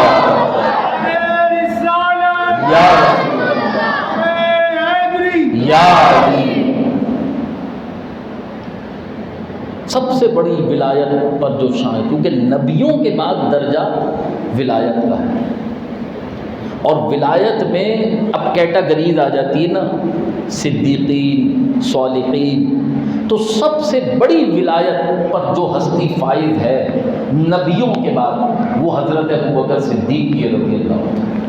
یہ چاروں خلفائے راشدین تمام، ہم انہیں صحابی اس اعتبار سے کہتے ہیں کیونکہ ہم ولیوں سے ایک الگ کیٹاگری بیان کرتے ہیں کہ یہ صحابہ کی کیٹاگری، لیکن یہ مطلب نہیں ہے کہ صحابی ولی نہیں ہے، ہر صحابی اللہ تبارک و تعالیٰ کا ولی ہے، ہر ولی صحابی نہیں ہے۔ بات سمجھ میں آئی؟ عقیدہ بھی سمجھے نا، ہر صحابی ولی ہے، ہر ولی صحابی نہیں ہے۔ تو یہ جو سب سے بڑی جو اس منزل پر فائز ہستی ہے یہ حضرت ابو بکر صدیق رضی اللہ تعالیٰ۔ پھر اسی اعتبار سے یہ تمام خلفائے راشدین، اب صحابہ اور اہل بیت ان کو اگر ایک طرف کر دیا جائے اور بعد والوں میں اگر اللہ تبارک و تعالیٰ کے ان فوز عظیم والے لوگوں کو دیکھا جائے تو اللہ اکبر، علم فقاہت کا جو شہنشاہ ہے اسی طرح علم ولایت کا جو شہنشاہ ہے، اللہ تعالیٰ نے سنیوں تمہیں مبارک ہو، تمہیں دونوں کا دامن دیا۔ علم فقاہت میں اللہ کے ولیوں میں جسے اللہ نے اس امت میں سب کا امام بنایا وہ امام اعظم ابو حنیفہ ہے، اور اللہ کے ولیوں میں جسے اللہ نے ولیوں کا امام بنایا وہ سیدنا غوث اعظم رضی اللہ تعالیٰ عنہ۔ اللہ تعالیٰ نے ہمیں دونوں کا دامن عطا فرمایا۔ اس کو شاعر نے یوں کہا نا، ادھر رسول ہمارا رسول اعظم ہے، ادھر امام ہمارا امام اعظم ہے، عنایتیں ہیں خدا پاک کی ہم پر کیا کیا، ہمیں جو پیر ملا وہ بھی غوث اعظم ہے رضی اللہ تعالیٰ۔ ہمیں اللہ نے ان کا ساتھ عطا فرمایا۔ اب ان کی جو شخصیت ہے، صرف غوث اعظم، ہماری تو آج کی اس محفل خصوصاً غوث پاک، اور یہ جو کچھ بھی ہم سیکھ رہے ہیں یا میں گناہ گار آدمی جو کچھ بھی بول رہا ہوں آپ کے سامنے، یہ سارا فیض سرکار غوث اعظم کے در اقدس سے ہی آ رہا ہے الحمدللہ۔ ان کے قدموں میں پڑے رہنے کی خیرات مل رہی ہے الحمدللہ۔ دور سمجھتے ہوں گے وہ جو سمجھتے ہوں گے، ہم تو دور نہیں سمجھتے۔ ہمارے تو سرکار غوث پاک فرماتے ہیں نظرت الی بلاد اللہ جمعا کخردلۃ علی حکم اتصالی، میں اللہ تبارک و تعالیٰ کے پیدا کیے ہوئے ان تمام ممالک کو اس طرح دیکھتا ہوں جیسے رائی کا دانہ ہتھیلی کے اوپر رکھا ہوا ہوتا ہے۔ وہ بڑی مشکل ہے، بولو بھائی میرے آپ کے لیے مشکل ہے یار، اللہ کے ولیوں کے لیے کچھ بھی مشکل نہیں۔ یا تم ٹیکنالوجی کی مدد سے سیٹلائٹ بنا کر آج زمین سے 2000 کلومیٹر 1500 کلومیٹر اوپر پہنچ گئے، اور تم نے وہاں سے زمین کو اتنا سا نقطہ دکھایا، اور پھر زوم کرتے کرتے کبھی یہ دکھا دیتے ہو کبھی وہ دکھا دیتے ہو، اور یہ تو تمہارے بنائے ہوئے کیمرے دیکھ رہے ہیں جو تم نے بنائے ہیں۔ جس کی آنکھوں کو رب تبارک و تعالیٰ ایسی طاقت عطا فرمائے، اس کی نگاہیں کہاں کہاں تک جا رہی ہوگی۔ اچھا بھائی، پھر کسی کوئی کہے گا کہ یار بڑی تمہارے مولوی باتوں باتوں میں کہاں سے کہاں لے جاتے ہیں، دلیل نہیں دیتے ہیں، دلیل دیتا ہے بھائی۔ پھر میری بات پہ غور کریں، ہم نے کہا کہ جی جن کو اللہ نے ایسی شان ولایت دی ہے کہ وہ کہیں نظرت الی بلاد اللہ جمعا کخردلۃ علی حکم اتصالی، میں اللہ کے بلاد جمعا تمام شہروں کو ایسے دیکھتا ہوں جیسے ہتھیلی پہ رائی کے دانے کو دیکھتا ہوں۔ تو یہ طاقت اسے کس نے دی؟ اللہ نے۔ دلیل، تم بھی تو سیٹلائٹ کی مدد سے کچھ دیکھ ہی رہے ہو، لیکن پھر بھی بہت کچھ نہیں دیکھ پا رہے، ایک حد تک ہی دیکھ پاتے ہو نا، کیونکہ تمہاری ایک لمٹ ہے۔ اللہ کے ولی کی بھی لمٹ ہے، لیکن وہ بندہ نہیں جانتا، وہ اللہ جانتا ہے۔ لیکن وہ کیا کچھ دیکھ رہا ہے، وہ کہاں پہنچ رہا ہے، کیا دیکھ رہا ہے، اللہ اکبر۔ اب اندازہ لگاؤ، بخاری شریف سیدنا ابو ہریرہ رضی اللہ تعالیٰ عنہ سے روایت، اللہ کے محبوب علیہ السلام ارشاد فرماتے ہیں، ان اللہ قال، کہ اللہ تعالیٰ ارشاد فرماتا ہے، من عادى لي وليا فقد آذنته بالحرب، جو میرے ولی سے دشمنی کرے میں اس کے خلاف اعلان جنگ کرتا ہوں۔ وما تقرب الی عبدی بشیء احب الی مما افترضت علیہ، میرا بندہ میرا قرب حاصل نہیں کرتا مگر ان چیزوں کے ذریعے جو میں نے اس پہ فرض کی ہیں۔ فرض کو چھوڑ کر بندہ اللہ کے قریب نہیں پہنچ سکتا، فرض پڑھتا۔ اچھا، اب میں اور آپ ہیں، فرض پڑھ لیے، واجب کر لیا، ہم اس سے اوپر نہیں جاتے۔ تقویٰ سمجھو، تقویٰ کس چیز کا نام ہے؟ تقویٰ یہ نہیں ہے اب نفس کیا کہے گا، یار پڑھ تو لیے 4 فرض 2 سنت 3 وتر، اب تھکن ہو گئی نا، دن بھر کے تھکے آئے، اب نفس کیا کہے گا، یار اب نیند آئی سو جاؤ۔ بھائی یہی ہوتا ہے نا، یار رمضان کے روزے رکھ تو لیے تھے، اب نفلی روزے، کچھ نہیں ہوتا یار، نفل تو ہے نا، یہ نفل کیا کرتا ہے، یہ نفل کہاں لے کے جاتا ہے؟ بخاری شریف، وما یزال عبدی یتقرب الی بالنوافل، اللہ فرماتا ہے میرا بندہ میرا قرب حاصل کرنے کے لیے تھکتا نہیں ہے بلکہ نوافل کی کثرت شروع کر دیتا ہے۔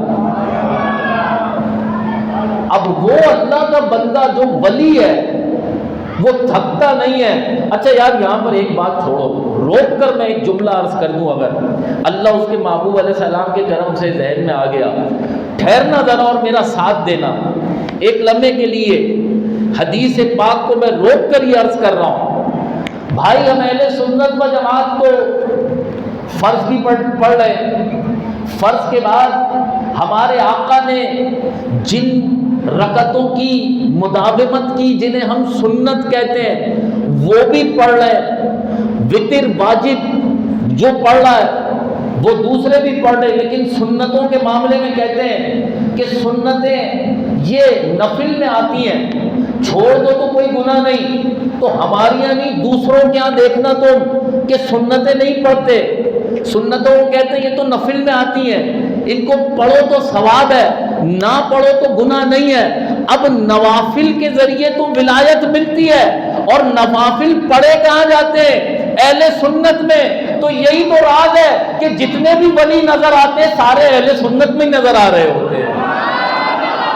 بھائی اللہ اکبر، یا رسول اللہ، یا یہ تو سنتوں کو بھی نفل کہہ کے چھوڑ دیتے ہیں نا، یہ تو سنتوں کو بھی نفل کہہ کے چھوڑ دیتے ہیں۔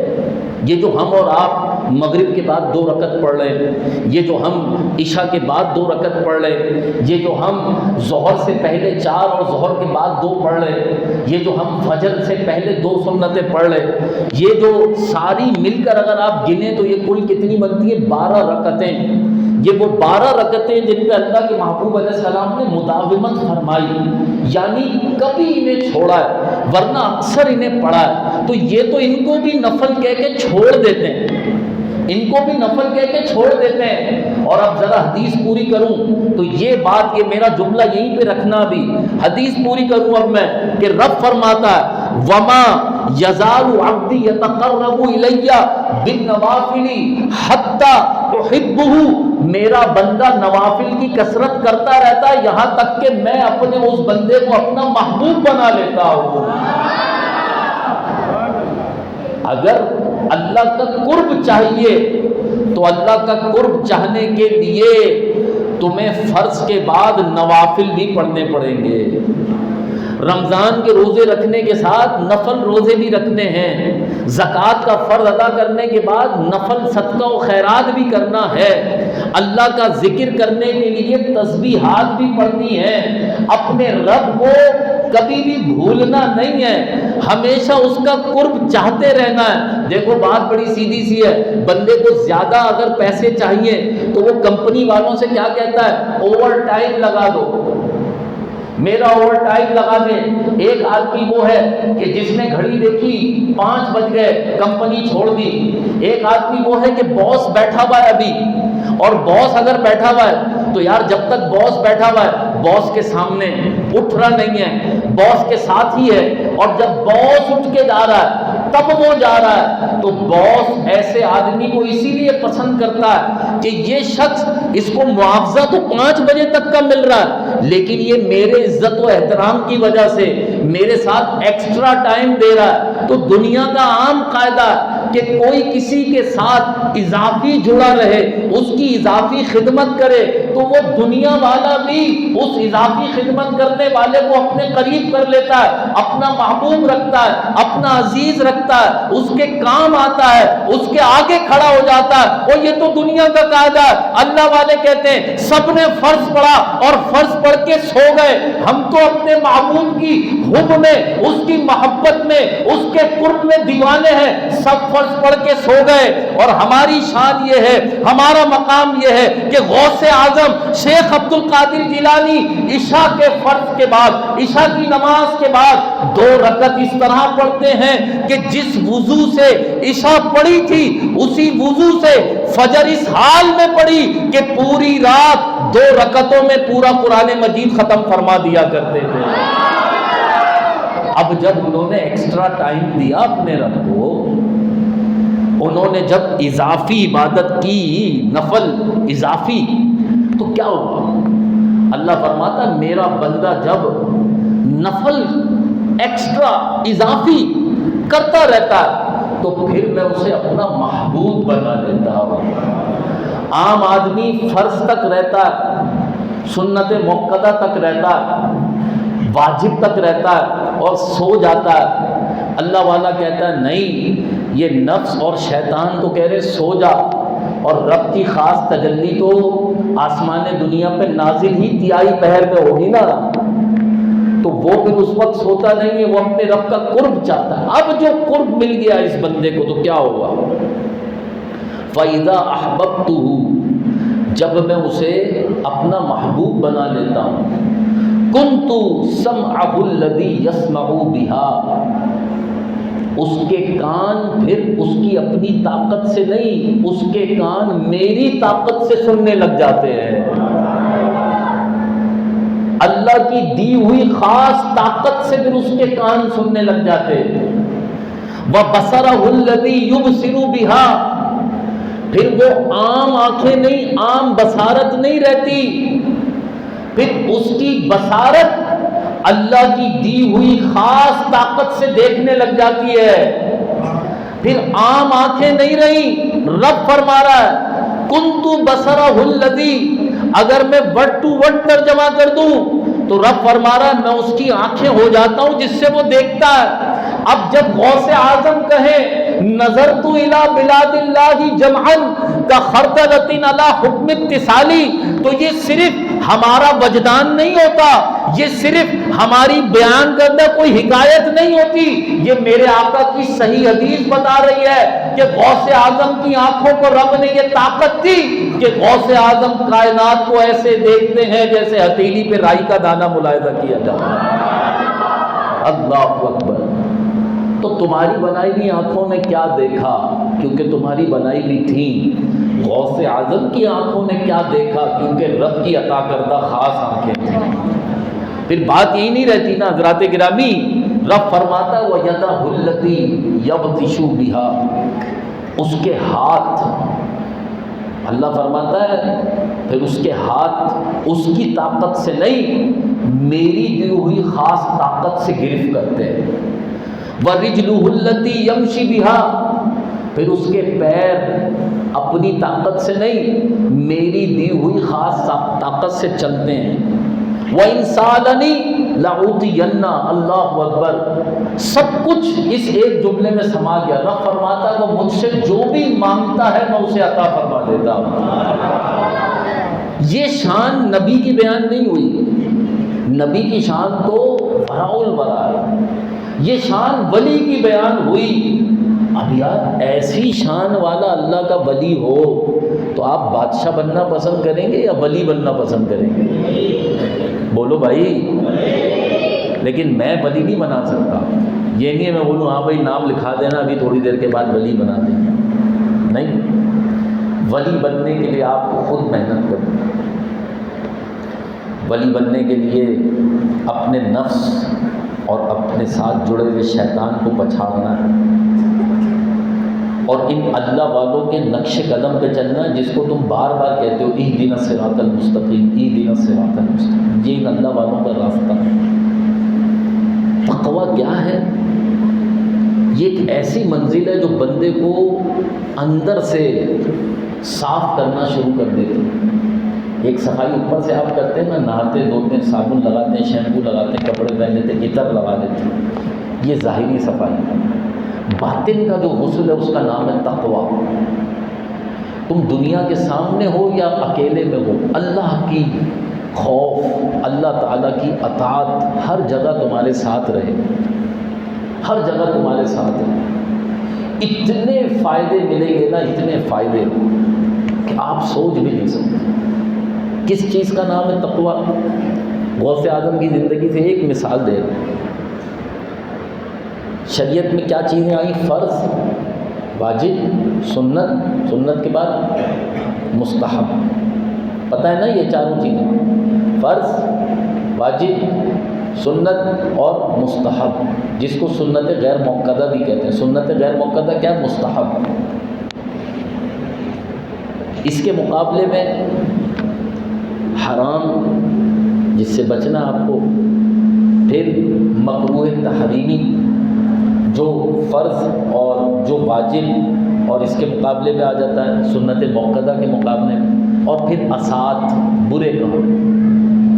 اب یہ جو چیزیں، توجہ رکھنا آپ میری طرف، تاکہ آپ اس پورے بیان کے اس جگہ پہ پہنچ جاؤ جو آپ کو تقویٰ کی طرف لے کے جائے گا۔ اب آپ مجھے بتائیے، آپ اپنے گھر میں جا کے اپنی چپلیں اتارتے ہیں، کوئی مسئلہ نہیں، صرف آپ اس بات کا خیال رکھتے ہیں کہ چپل الٹی نہ ہو، سیدھی، اسی بات کا خیال رکھتے ہیں نا، باقی اتار دیتے ہیں، جہاں دل چاہتا ہے اتار دیتے ہیں، اتارتے کمرے کے باہر ہی ہیں۔ یہ جو چپلیں آپ اتارتے ہیں، غوث اعظم رضی اللہ تعالیٰ عنہ اپنا ہر چیز قبلے کے سمت میں رکھا کرتے تھے، حتیٰ کہ چپلیں بھی اتارتے تھے نا تو اتارنے کے بعد ان کا رخ قبلے کی طرف کرتے تھے۔ یہ کیا ہے؟ تقویٰ۔ یہ ہے وہ خوف خدا کے حق۔ جو چیزیں غیر ذوی العقول ہیں، چپل میں عقل نہیں ہوتی نا، ذوی العقول ان کو بولتے ہیں عقل والی چیزوں کو، غیر ذوی العقول ان کو کہتے ہیں جن کے پاس عقل نہ ہو، جو جاندار نہ ہو۔ چپل میں کیا ہے؟ غیر ذوی العقول ہے نا، اس کو بھی اطاعت و فرما برداری میں لگا دیتے ہیں۔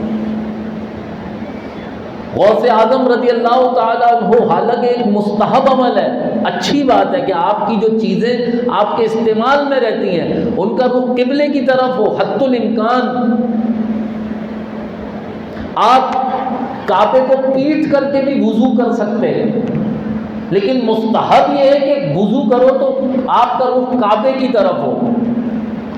تو یہ اللہ والے کسی مستحب کو بھی نہیں چھوڑتے، اتنا مطلب پھر یہ فرض کیسے چھوڑیں گے، پھر یہ کوئی واجب کیسے چھوڑیں گے، پھر یہ کوئی سنت کیسے چھوڑیں گے جب یہ نفل کو اتنی مضبوطی سے پکڑ لیتے ہیں۔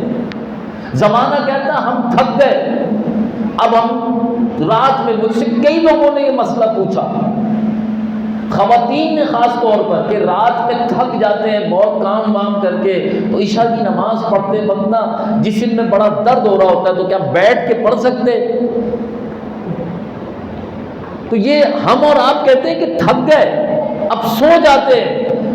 داتا علی اجویری علیہ رحمہ فرماتے ہیں یہ جو اللہ والے ہیں نا، جنہیں رب نے فرمایا اولیاء اللہ، تھکن کو بھی یہ تھکا دیتے ہیں، تھکن بھی تھک جاتی ہے ان کے پاس آ کر،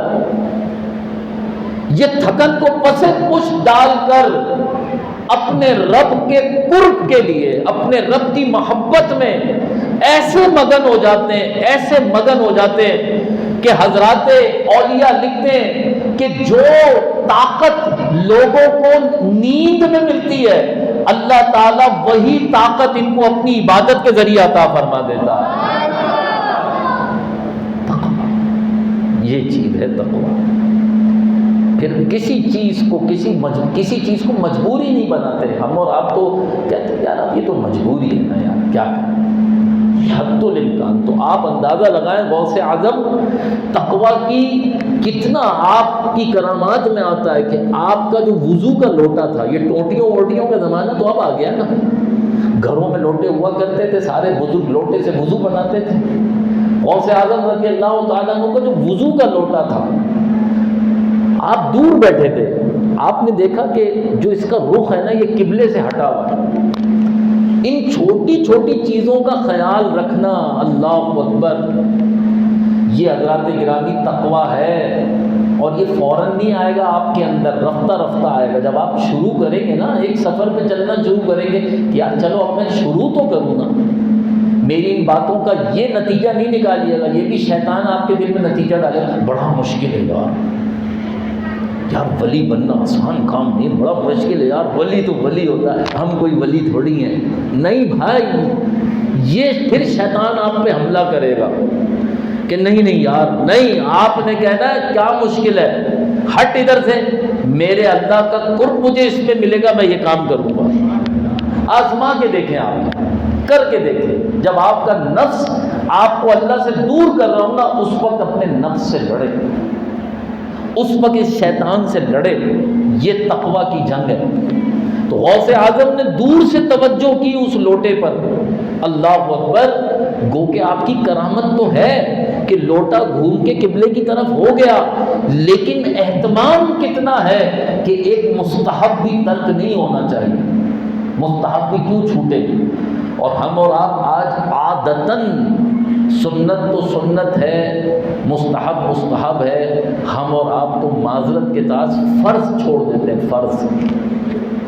تو پھر آپ کیسے ولی بنیں گے بھائی، کیسے ولی بنیں گے؟ تو ان ساری باتوں کا اختتام میں اس بات پر کروں کہ غوث اعظم کا اگر دامن تھامنا ہے، غوث اعظم کے اگر آپ کو قریب ہونا ہے، اپنے اندر وہ کوالیفیکیشن بھی لائیں، اپنے اندر وہ صلاحیت بھی لائیں۔ میں اکثر یہ مثال دیتا ہوں کہ جو لوگ جن کو ایوان صدر میں، ایوان وزیر اعظم میں صرف 1 گھنٹہ تو بڑی چیز ہے، تھوڑی دیر کے لیے بلایا جاتا ہے نا کہ آپ نے وزیر اعظم سے ایوارڈ وصول کرنا ہے، کئی دن پہلے ان کی ٹریننگ شروع ہو جاتی ہے، آپ نے یہاں سے چل کے آنا ہے، اس طرح سیڑھی چڑھنی ہے، اس طرح کھڑے ہونا ہے، ایسے سلوٹ مارنا ہے، ہاتھ نہیں ملانا ہے جب تک وہ خود ہاتھ نہ بڑھائیں، رائٹ ہینڈ پہ کھڑے ہو کے ایسے آپ نے تحفہ لینا ہے، تھوڑی دیر کے لیے اس نے جانا ہے، تو اس کی اتنی تربیت ہو رہی ہے۔ کہاں یہ دنیا کے حقیر فقیر بادشاہ، کہاں شاہ جیلم، کہاں شاہ یزداں، تو کیا ان کا دامن تھامنے کے لیے ہمیں اپنے آپ کو تیار نہیں کرنا پڑے گا؟ ان تک پہنچنے کے لیے ہمیں اپنے آپ کو پریپیئر نہیں کرنا، اپنے آپ کی تربیت نہیں کرنی؟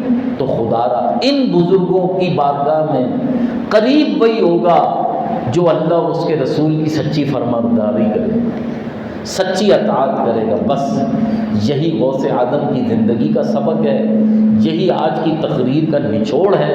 اللہ تعالی ہمیں سرکار غوث اعظم کا سچا فیضان عطا فرمائے، ان کے نقش قدم پہ چلنے کی توفیق عطا فرمائے۔ دیکھو غوث اعظم کی کرامات اللہ تعالی نے انہیں جو دی، لیکن ان کی پوری زندگی شریعت کے مطابق گزری، یہ ان کی سب سے بڑی کرامت ہے۔ شریعت پر انہوں نے کبھی کوئی سمجھوتا نہیں کیا۔ غوث اعظم جاہل تھے کوئی؟ معاذ اللہ، جیسے آج کل بڑی معذرت کے ساتھ پیری فقیری مریدی میں جتنے لوگ چل رہے ہیں اکثریت سے ملیر کے، ایسے میں پیروں کو جانتا ہوں ان کے اندر پیری کی شرائط ہی پوری نہیں ہوتی اور لوگ ان کے مرید بنے۔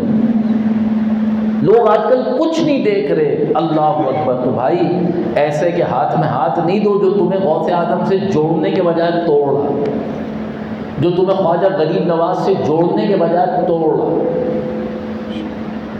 سید سرور چشتی صاحب جو کہ خواجہ پاک کے آستانے کے انڈیا میں گدی نشین، کل ایک صاحب میرے ساتھ تھے، انہیں میں نے ان کے خلیفہ سے ملوایا۔ میں نے بولا دیکھ رہے ہو یہ جو سامنے بندہ بیٹھا ہوا، وہ جو بندہ بیٹھا تھا اس نے ایک ٹی شرٹ پہنی ہوئی تھی، بالکل کلین شیپ، سب کچھ چل رہا ہے زبان سے۔ میں نے انہیں بتایا، آپ کو پتہ ہے سید سرور چشتی صاحب اجمیر سے آ کے ان کو خلافہ بنا کے گئے۔ خواجہ صاحب کے سلسلے کی خلافت اس بندے کے پاس، اور ایسی ایک نہیں 20 مثالیں ہیں۔ تو اس تقریر کو آپ نے سن لیا نا آج کی، کہ اللہ کا ولی وہی ہوگا جس میں تقوی اور پرہیزگاری پائی جائے۔ حرام کر رہے ہیں، حرام فرائض چھوڑ رہے ہیں، حرام کے مرتکب ہیں اور پیر بنے بیٹھے ہیں۔ ہمیں قادریت نے یہ نہیں سکھایا، ہمیں چشتیت نے، نقشبندیت نے، سہروردیت نے یہ نہیں سکھایا۔ ان بزرگوں نے ہمیں سکھایا کہ ہمارا دامن وہ ہے کہ تھام لوگے تو ہم تمہیں پکڑ کے سرکار کے دامن تک پہنچائیں گے، لیکن اپنے ہاتھوں کو اتنا ستھرا تو کرو کہ تمہارے ہاتھ ہمارا دامن پکڑنے کے قابل ہو جائیں، اور اگر اس قابل ہونا ہے تو تقوی اختیار کرنا پڑے گا۔ تقوی کے بغیر تم یہ قرب حاصل نہیں کر سکتے۔ اللہ اکبر۔ اپنے اعلیٰ حضرت کی زبانی سرکار غوث پاک کی بارگاہ میں یوں استغاثہ کر دیتے، واہ کیا مرتبہ اے غوث ہے بالا تیرا، اونچے اونچوں کے سروں سے قدم اعلیٰ تیرا، سر بھلا کیا کوئی جانے کہ ہے کیسا تیرا، اولیاء ملتے ہیں آنکھیں وہ ہے تلوا تیرا، شیر کو کیا دبے جس پہ حمایت کا ہو پنجا تیرا۔ میرے ایک دوست ایک دفعہ میرے ساتھ تھے اور ڈبل سواری میں پابندی لگی ہوئی ہے۔ میں نے کہا یار میں اور تم کوئی مجرم تھوڑی، بیٹھو میرے ساتھ۔ بھائی پابندی بڑی سخت ہے۔ میں نے یہ شعر پڑھا، کیا دبے جس پہ حمایت کا ہو پنجا تیرا، شیر کو خطرے میں لاتا نہیں کتا تیرا۔ الحمدللہ پورا راستہ خیریت سے گزر گیا۔ اب وہ کہتے ہیں حضرت صاحب جہاں مجھے خوف محسوس ہوتا ہے یہی شعر پڑھتا ہوں، اللہ تعالیٰ کام بنا دیتا ہے۔ الحمدللہ۔ کیا دبے جس پہ حمایت کا ہو پنجا تیرا، شیر کو خطرے میں لاتا نہیں کتا تیرا، کیونکہ تجھ سے در سے سگ اور سگ سے ہے مجھ کو نسبت، میری گردن میں بھی ہے دور کا ڈورا تیرا۔ یہ دور نہیں ہے لفظ، یہ دور ہے، کیونکہ یہ دور کس کا ہے؟ یہ ہمارے سرکار غوث اعظم کا دور ہے، اور ان کا یہ جو دور ہے اس کی ڈوری ہم نے بھی اپنے گلے میں ڈالی ہوئی الحمدللہ، کہ میری گردن میں بھی ہے دور کا ڈورا تیرا۔ اور میرے اعلیٰ حضرت فرماتے ہیں ورافانہ لکا ذکرک کا ہے سایہ تجھ پر، ورافانہ لکا ذکرک تو رب نے اپنے محبوب کے لیے نازل فرمائی، اور اس کے سائے میں محبوب کے اس بیٹے کو رکھا۔ ورافانہ لکا ذکرک کا ہے سایہ تجھ پر، بول بالا ہے تیرا، ذکر ہے اونچا تیرا، ماں جو ہے حسینی ہے اور والد صاحب حسنی ہے، تو حسینی حسنی کیوں نہ محی الدین ہو، اے خضر مجمع بحرین ہے دریا تیرا، اور دل پہ کندہ ہو تیرا نام کہ وہ دزد رجیم الٹے ہی پاؤں پھرے دیکھ کے طغرا تیرا۔ اور اعلیٰ حضرت مقطع میں ارشاد فرماتے ہیں مجھ کو رسوا بھی اگر کوئی کہے گا تو یوں ہی وہ رضا نہ کہ وہی نہ وہ رضا بندے رسوا تیرا۔ وآخر دعوانا الحمدللہ رب العالمین۔ تاجدار ختم نبوت، تاجدار ختم نبوت، لبیک لبیک۔